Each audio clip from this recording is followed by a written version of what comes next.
Hi అందరికీ. అందరూ బాగున్నారని అనుకుంటున్నా. నేనైతే ఈ వీడియో చేయడానికి ఒక చిన్న రీజన్ ఉంది. ఏదనంటే క్లారిస్సాకి చికెన్ పాక్స్ అయినాయి అనమాట. సో క్లారిస్సాకి 8 months.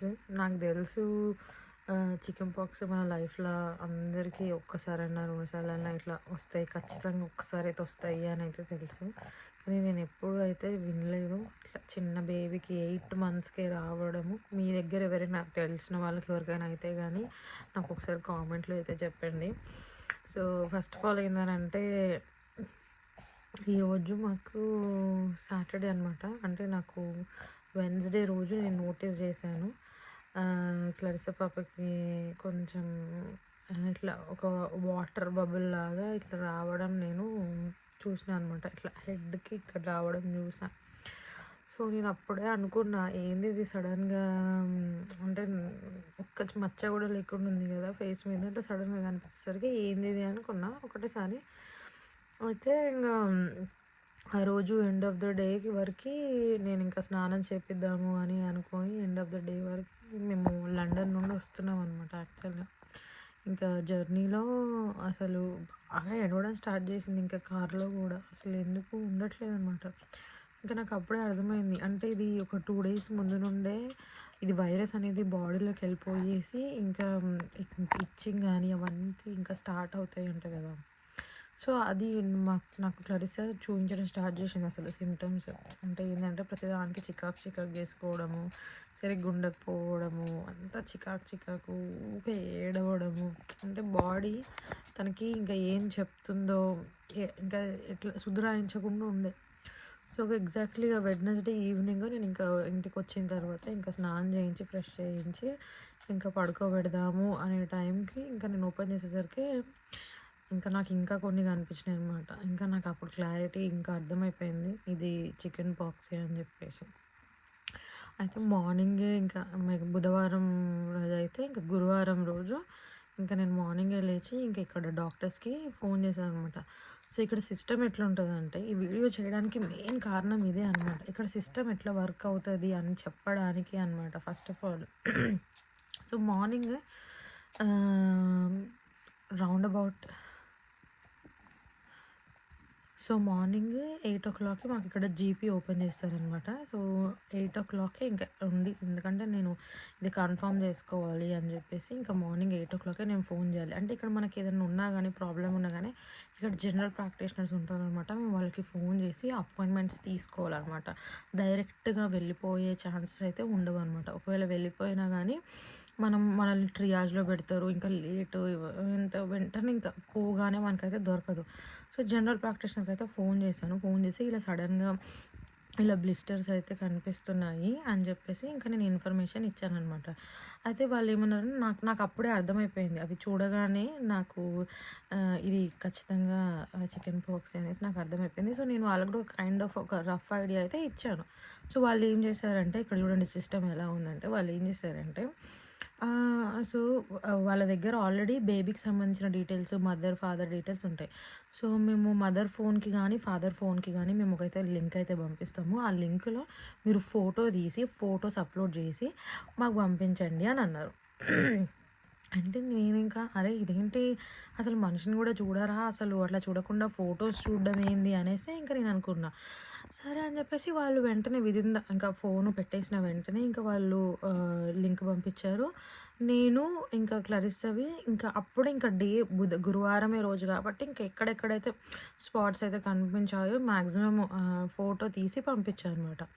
సో ఫోటో తీసి పంపించిన వెంటనే వాళ్ళు మాకు కాల్ చేశారనమాట. ఒక 2 hours తర్వాత కాల్ చేశారు. కాల్ చేసి వాళ్ళు ఇంకా ఫైనలైజ్ చేశారనమాట, ఇది చికెన్ పాక్సే.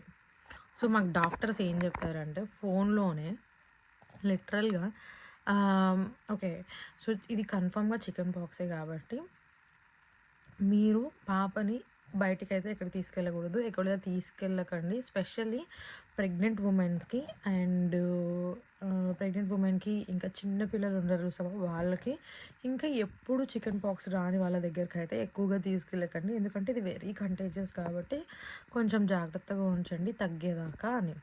సో, ఒక వెరీ రఫ్‌లీ ఇన్ఫర్మేషన్ ఇచ్చారు. ఒక 7 డేస్ వరకి పాపని అట్లనే ఎవరితో కాంటాక్ట్ లేకుండా ఉండండి అన్నారు. ఇంకా మేము మేము ఆబ్వియస్లీ మా వర్క్‌కి అంటే మేము కూడా వెళ్ళలేకపోతున్నాం. ఎందుకనంటే మేము హెల్త్ కేర్ కాబట్టి మేము మా ఎల్డర్లీ క్లయింట్స్‌ని గానీ, ఇంకా ఎవరిని గానీ ఇంకా రిస్క్‌లో పెట్టదలుచుకోలేదు. ఎందుకనంటే ఇంట్లోనే వైరస్ ఉంది అనేసి ఇంకా మేము ఫిక్స్ అయిపోయాము. సో, మాకిచ్చిన డాక్టర్స్ ఇచ్చిన ఇన్ఫర్మేషన్ ఇది. సో, నాకు ఒక క్రీమ్ వాడండి గానీ, ఒక లోషన్ వాడండి గానీ ఏమీ చెప్పలే. నెక్స్ట్ డే ఇంక నేను అమ్మకి ఫోన్ చేసి ఇలాగే ఇంక ఫ్రెండ్స్‌ని వీళ్ళందరినీ కనుక్కొని ఏం వాడాలి అది ఇది అని చెప్పేసి పాపకి లోషను ఏ లోషన్ అయితే బాగుంటుంది అనేసి గూగుల్‌లో సెర్చ్ చేసి అటు ఇటు డాక్టర్స్ మాత్రం నేను ఇది జెన్యూన్‌గా ఇది నా రెస్పాన్స్ నేను చెప్తాను. అందుకే నేను ఈ వీడియో చేస్తున్నాను అనమాట. సో, ఎట్లా ఉంది అనేది నాకు అసలు చాలా కోపం వచ్చింది. సో, అదొకటి పక్కన పెట్టేస్తే నెక్స్ట్ బుధవారం, గురువారం, ఈరోజు శనివారం మాకు. గురువారం అంతా కొంచెం ఇంకా బాడీ అప్పుడే స్టార్ట్ అవుతున్నాయి. అంటే వెడ్నెస్డే స్టార్ట్ అవ్వడం కాబట్టి ఇంక గురువారంకి ఇంకా అయ్యింది. ఇంకా శుక్రవారం రోజుకైతే ఇంకా వచ్చేసాయి. ఇంకా మొత్తం వచ్చేసాయి. శుక్రవారం నైట్ పడుకోలేకపోయింది నా బిడ్డ. నైట్ అంతా ఇంకా అసలు ఇట్లా కన్ను మూసే అంత కూడా లేకుండే ఇంకా. అంటే బాగా సోర్ అయిపోయింది బాడీ. ఇంకా నిండుగా వచ్చేసాయి, తల నిండుగా వచ్చేసాయి. ఇంకా అస్సలు తట్టుకోలేదు. మేము ఎమర్జెన్సీ కోసం అని కాల్ చేసాం. ఎందుకంటే అసలు అసలు కళ్ళు కూడా మొయ్యట్లేదు ఆమె. అసలు ఎట్లా అంటే ఏడుపు ఏడుపు ఏడుపు ఏడుపు ఉంది. సర్లే ఇంకా నాకు భయమేస్తుంది. అసలు ఏ ఏ ఏ స్టేట్‌కి ఎక్కువగా తీసుకోవాలా డేంజర్ అనేది మాకు తెలియకుండా ఉందనమాట. అంటే ఇంకా మేము కంపేర్ టు 2 డేస్‌తో ట్రై చేసుకుంటే నైట్ మాత్రం చాలా చాలా చాలా ఏడవడం స్టార్ట్ చేసింది. అంటే కాన్స్టెంట్‌గా ఇంకా అసలు ఆపట్లేదు. సరే అని చెప్పేసి మేము మాకిక్కడ ఎమర్జెన్సీ ఉంటదనమాట. వాళ్ళకి కాల్ చేసాము అనమాట. వాళ్ళకి చేస్తే వాళ్ళకి క్యూలో ఉండడానికి ఒక 10 నిమిషాలు. ఓకే. ఆన్సర్ చేసిన తర్వాత వాళ్ళు అడిగే క్వెషన్స్‌కి అసలు ప్రామిస్‌గా చెప్తున్నా బేబీ ఆ టైంకి ఏడుస్తుంది కూడా. లిటరల్‌గా ఆ టైంకి ఏడుస్తుంది. రౌండ్ అబౌట్ 3 గంటలకి అనమాట మేము కాల్ చేసాము. కాల్ చేసి ఆమె అడిగే క్వెషన్లు ఎట్లున్నాయో తెలుసా? Is she breathing? Is she swallowing? Is she bleeding? ఇవన్నీ దిక్కుమాలిన క్వెషన్లన్నీ వేస్తూ మేము ఆల్రెడీ చెప్తున్నాం పాపకి చికెన్ పాక్స్ వచ్చాయని డాక్టర్స్ కూడా చెప్పారు అని మేము చెప్పినా కానీ అయితే పాప కంటిన్యూస్గా ఏడుస్తుంది. అసలు పడుకోలేకపోతుంది. మాకు అసలు ఏం చేయాలో అర్థం కావట్లేదు. పారాసిటమాల్ కూడా ఇచ్చినాము. అంటే లిక్విడ్ పారాసిటమాల్, కాల్పోల్ అనేసి ఇక్కడ లిక్విడ్ పారాసిటమాల్ సిరప్ ఇచ్చాము.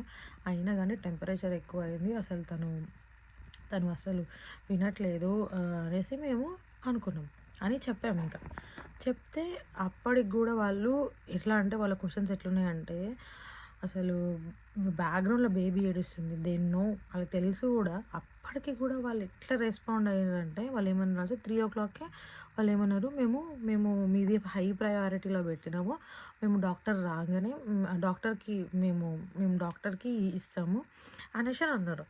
సో, నేను మా ఆయన అట్లనే బేబీని వేసుకొని భుజం మీద పాపని ఇట్లా వదిలేసి కింద పడుకోబెడితే పడుకుంటలేదు, దడుచుకుంటుంది. ఇట్లా పక్కకేస్తే పడుకుంటలేదు. అంట దడుచుకొని ఇంకా అసలు ఫీవర్ కూడా వచ్చేసింది, బాగా వచ్చింది. 3 నుంచి వెయిట్ చేస్తున్నాము, ఫోన్ వస్తుందేమో డాక్టర్ నుంచి. 4 అయింది, 5 అయింది, 6 అయింది, 7 o'clock డాక్టర్ దగ్గర నుంచి, డాక్టర్ కూడా కాదు అది అసిస్టెంట్ ఫోన్ చేసి ఏమైనా తెలుసా, మీరు ఇంకా ఫోన్ ఎక్స్పెక్ట్ చేస్తున్నారా డాక్టర్ దగ్గర నుంచి, ఇప్పుడు ఎట్లుంది బేబీ అని. అసలు నిజంగా ఒక 4 hours తర్వాత అది కూడా డాక్టర్ కాదు, అప్పటికి క్లారిఫై ఎట్లా అంటే ఏడ్చి ఏడ్చి ఏడ్చి ఒక అలసటతో వచ్చిన నిద్ర ఉంటుంది చూసారా, ఆ నిద్రలో ఉందనమాట. అప్పటికి ఇంకా నేను భుజం మీద వేసుకొని ఇట్లనే కూర్చొని పడుకోబెట్టుకున్నాను అనమాట. అయితే ఆ 7 గంటలకు కూడా మాకు డాక్టర్ దగ్గర నుంచి ఫోన్ రాలేదు. అయితే ఇంక మేము ఏమని చెప్పాను కదా సార్, ఇంకేమొద్దండి లైట్ తీసుకోండి, ఆల్రెడీ ఇప్పుడు ఆమె పడుకొని ఉంది, ఇంకా లైట్ తీసుకోండి అని చెప్పినాం. అంటే సెటిల్ అయింది అనేసి. ఇంకా పొద్దున్నే 8 గంటలకు లేచి ఇంకా మా ఫ్రెండ్స్ మా వాళ్ళని అడిగి అసలు ఏం క్రీమ్ పెడితే బాగుంటుంది అని చెప్పేసి ఇక్కడ కనుక్కొని ఫార్మసీకి వెళ్ళి వాళ్ళకి చెప్పి అప్పుడు తీసుకొనొచ్చాం. అంటే ఇక్కడ డాక్టర్స్ ఎట్లున్నారో మీరు ఆలోచించండి. అసలు నాకైతే స్పెషల్లీ ఒక బేబీకి చికెన్ పాక్స్ అయినాయంటే వెంటనే వాళ్ళేమైనా ప్రిస్క్రైబ్ చేస్తారా? ఈ లోషన్ పెట్టండి, ఈ లోషన్ ఈ 2 డేస్ తర్వాత వాడండి, ఇవన్నీ చెప్తారేమో అనుకున్నాం గానీ అసలు ఏం చెప్పలేదు. ఓన్లీ వాళ్ళు చెప్పిన ఇన్ఫర్మేషన్ ఏం తెలుసా? బయటికి ఎక్కడ వాళ్ళు మమ్మల్ని జీపీకి కూడా రానివ్వలేదు. అవును ఇది కంటేజియస్ కాబట్టి ఒకవేళ బేబీని తీసుకొని వెళ్తే ఒకవేళ స్ప్రెడ్ అవుతుందేమో అని చెప్పి అన్నారు. ఓన్లీ ఫోటోస్ ద్వారా మాకిది కన్ఫర్మేషన్ అయ్యింది. అంటే చూడండి ఇక్కడ పట్టుకొని కూడా చూడలేదు. మనిషిని పట్టుకొని కూడా చూడలేదు. అది చికెన్ పాక్సా? ఇక్కడ చికెన్ పాక్స్ అవ్వచ్చు, షింగిల్స్ అవ్వచ్చు, ఇంకేదన్నా అవ్వచ్చు. సో అట్లా పట్టుకొని కూడా చూడకుండా వాళ్ళు డైరెక్ట్‌గా ఒకటి చెప్పేసి వదిలేసారు ఇంక ఇంట్లోనే ఉంచుకోండి అనేసి. మేము ఇంకెక్కువ ఎక్కువ అయితే ఫోన్ చేయాల్సొచ్చింది. అది కూడా ఎక్కువైంది. మాకు అసలు టెన్షన్ అవుతుంది అని మేము ఫోన్ చేసినా కానీ ఒక ప్రాపర్ రెస్పాన్స్ లేదనమాట. నాకసలు అనిపిస్తుంది అసలు ఎందుకు ఇట్లా ఎన్‌హెచ్‌ఎస్ ఇట్లా అయిపోయింది అని. నేను వాళ్ళతోనే వర్క్ చేస్తున్నా కానీ ఇంత ఇంత ఇంత అయిపోతదా అనేసి నేను అసలు కంప్లీట్‌లీ ఒక షాక్‌లో ఉన్నా అనమాట. సో నేను అందుకే ఈ వీడియో చేస్తున్నా అనమాట. సో ఈ వీడియో చేయడానికి కూడా మెయిన్ రీజన్ నా ఎక్స్‌పీరియన్స్ రైట్ నౌ మాకు ఈరోజు సాటర్‌డే అనమాట. నాకసలు నా మైండ్ పని చేయట్లేదు. ఏందిరా బాబోయ్! ఇక్కడ మనకెవ్వరు లేరు.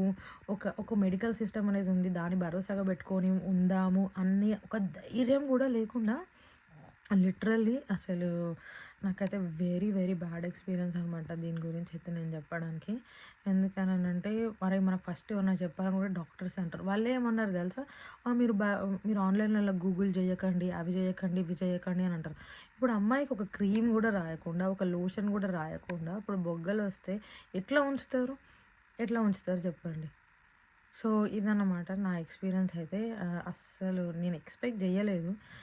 అంటే ఈ కంట్రీలో ఒక చిన్న పిల్లలకి చాలా బాగా రియాక్ట్ అవుతారు, తీసుకుంటారు అని అది ఎప్పటినుండో ఉంది కానీ కంప్లీట్లీ చికెన్ పాక్స్‌కి మాత్రం నా ఎక్స్పీరియన్స్. మరి ఇది ఒక పర్టిక్యులర్ మా సర్జరీలోనే ఇలా జరుగుతుందా? లేకపోతే ఆల్ ఓవర్ ద యూకేనా ఇలాగ ఉందా? నాకైతే ఒకసారి కామెంట్ చేయండి. అండ్ ఇంకోటి ఏందనంటే ఇక్కడ నేను ఉండే ప్లేస్‌లో వేపాకు కూడా దొరకదనమాట. సో నాకైతే అస్సలు ఏం చేయాలో కూడా అర్థం కావట్లేదు. సో ఆ క్రీమ్ అయితే లోషన్ తెచ్చి అప్లై చేసామనమాట బేబీకి. సో అది అప్లై చేసిన తర్వాత కొంచెం సెటిల్ అయిందనమాట. కొంచెం అది బుగ్గల మీద బాగా మండుతున్నట్లుంది. బాగా ఆబ్వియస్లీ నోరుంటే చెప్పుకునేది అసలు ఎట్లా ఉండేది అని. అప్పటికి షీస్ ట్రయింగ్ టు స్క్రాచ్ అనమాట అలా ఇలా చేయడానికి. బట్ మేము ఆపుతున్నాము. బట్ స్టిల్ రోజు పెరుగుతుంది కాబట్టి ఈరోజు సాటర్డే కొంచెం ఆ క్రీమ్ పెట్టిన తర్వాత తగ్గిందనమాట. సో నాకైతే మీరు ఎవరైనా యూకేలో ఉండి కూడా ఇట్లనే మీ బేబీస్‌కి కానీ, మీకు కానీ ఎవరికైనా జరిగితే మాత్రం నాకు షేర్ చేయండి. ఎందుకంటే నాకు 8 మంత్స్ బేబీకి జరిగింది. ఇది 8 మంత్స్ బేబీకి జరిగింది కాబట్టి నేను నా స్టోరీ షేర్ చేస్తున్నా. ఒకవేళ ఇట్లా యూకేలో ఎవరైనా కానీ ఇట్లా ఎక్స్పీరియన్స్ అయ్యిర్రా? మీకు ఒకవేళ ఎట్లా రియాక్ట్ అయ్యిర్రు? ఎట్లాంటి సపోర్ట్ అయితే మీ జీపీ నుంచి ఇచ్చిర్రో ఒకసారి అయితే నాకు కామెంట్ చేయండి. నేనైతే కొంచెం తెలుసుకుంటాను. అండ్ ఇంకోటి ఏంటంటే ప్లీజ్ మీ మీ మీకు మీ ప్రేయర్స్‌లో అయితే క్లెరిసన్ పెట్టుకోండి. ఎందుకనంటే నిజంగా బిడ్డ చాలా తల్లడిల్లుతుందనమాట. సో తొందరగా ఈ 7 డేస్, ఈ 1 వీక్ అయిపోతే తొందరగా ఎప్పుడైపోతాయి అని లెక్కలేసుకుంటూ కూర్చున్నా అనమాట. సో ప్లీజ్ మీ మా పాపనైతే మీ ప్రేయర్స్‌లో పెట్టుకోండి. సో అందరికైతే థ్యాంక్ యూ సో మచ్ ఈ వీడియో లాస్ట్ దాకా చూస్తున్నందుకు. ఇంకా మరిన్ని వీడియోస్ కోసం అయితే ఛానల్ తప్పకుండా అయితే సబ్స్క్రైబ్ చేసుకోండి. అండ్ మీరు ఏమనుకుంటున్నారు అంటే ఇండియాలో ఉండి ఈ వీడియో చూస్తున్నారు కదా నాకు తెలుసు. మీరు ఏమనుకుంటున్నారో ఒకసారి మా సిస్టమ్ గురించి కూడా మీరు కామెంట్ చేయండి. ఎందుకంటే నేనైతే షాక్ అయినా. మా హస్బెండ్ కూడా ఇక్కడ పుట్టిన ఆయన కూడా అసలు ఎంత షాక్ అయిందంటే అసలు ఏందిది ఇట్లా ఇంత ఉంటుందా అనేసి మాకే అర్థం కావట్లేదు. సో ప్లీజ్ మీరు కూడా రాయండి ఎట్లా అనిపిస్తుంది అనేది. ఎందుకనంటే దిస్ ఈజ్ నాట్ రైట్ అని నేనైతే ట్రూలీ బిలీవ్ చేస్తున్నాను అనమాట. సో అందరికీ అయితే thank you so much. And మళ్ళీ ఇంకో వీడియోస్తో అయితే తప్పకుండా కలుస్తాను. బాయ్.